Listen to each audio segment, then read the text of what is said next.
নমস্কার। আমরা আজকে এমনই একটা পেশেন্ট পেয়েছি নতুন ধরনের। ওনার মুখ থেকেই শুনবো ওনার কি কি সমস্যা ছিল। বাবু, আপনার নাম? সনাতন। বাড়ি? কুমারীচ। কিসে পড়ো তুমি? 9-এ। মাসিমা, আপনি কে হন? এটা আমার নাতি। আপনার নাতির কি সমস্যা ছিল? আমার নাতি কোথাও মানে দুধ খেলে, আছাড় খেলে জোরে বলুন। ফুলে যায়। আচ্ছা।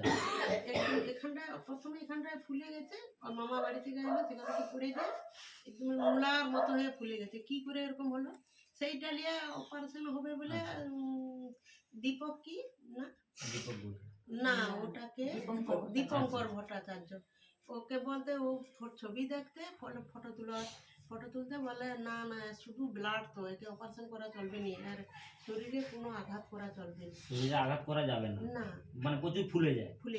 আর কি সমস্যা? আর ওই প্রচুর যন্ত্রণা হতো।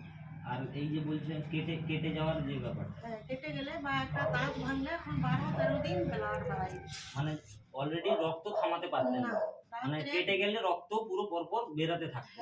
যতক্ষণ না শরীরে রক্ত শেষ হতো ততক্ষণ বন্ধ হতো না।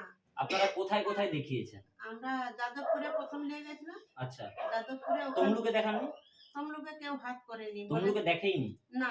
কি বলছে? তমলুকে বলছে আমাদেরকে কলকাতা রেফার করে দিয়েছে। মানিকতলা থেকে ব্লাড লেসতে হবে 35-40 হাজার টাকা। সেটা হোক, আমি বলছি তমলুকে কি বলেছে যে রেফার করে দিয়েছে পিজিতে? হ্যাঁ, পিজিতে। তারপর পিজিও দেখেছিল? পিজিতে না, ওটা নীলরতন দেখেছিল। এনআরসি না কি বলে, এনআরসি ওইখানে। ওখানে ডাক্তাররা কি বলেছে? ওখানেও বলছে এই রোগ ভালো হবে। এই রোগ ভালো হবার না? কোনো ওষুধ ফষুধ দিয়েছে? ওষুধ কিছু দেয়নি, এমনি ব্যথা যন্ত্রণার ওষুধ দিয়েছে। সাদা ব্লাড দিত।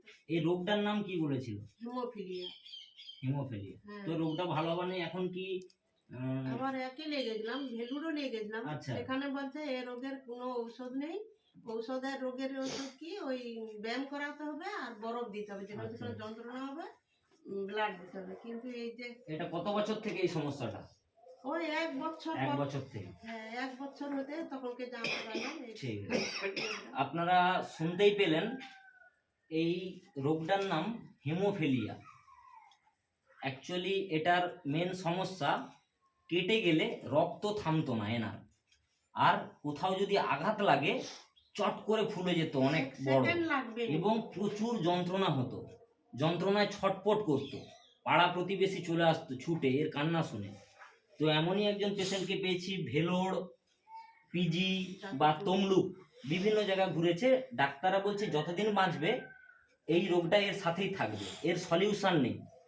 তারপর আমাদের মেডিসিন আজকে 3 মাস খাচ্ছে, 3 মাস খাচ্ছে না? 3 মাস খাওয়ার পর এর শরীরের যন্ত্রণা ভালো হয়ে গেছে। বাবু, এখন আপনি ভালো আছেন? যন্ত্রণা চলে গেছে? আছে না চলে গেছে? হ্যাঁ বলি, চলে গেছে। তো শুনতেই পেলেন, যন্ত্রণা এনার আর হচ্ছে না। যেই যন্ত্রণায় ছটপট করতো, কাঁদতো, সেটা অলরেডি ভালো হয়ে গেছে। তো এখন ফিজিওথেরাপি, যেমন পায়ের যেগুলো সমস্যা ছিল সেগুলো আস্তে আস্তে সারছে, বাট সেই যন্ত্রণাটার এখন নেই। তো সত্যি ধন্যবাদ আমাদের doctor CMD sir, mister Sanjeev স্যারকে, যারা এইভাবে পেশেন্টকে ভালো করছেন বা এই অ্যাসলিপিয়াসের মেডিসিন দিয়ে ভালো করছেন। এবং ধন্যবাদ জানাবো আমাদের সুকুমার ভাই, যার দ্বারা আমরা এখানে পৌঁছেছি। এরকম পেশেন্টের উপর আমরা ট্রিটমেন্ট চালাচ্ছি, আগামী দিনে আরও পুরো ভালো করব এই আশা, এই অঙ্গীকার রাখছি। ধন্যবাদ।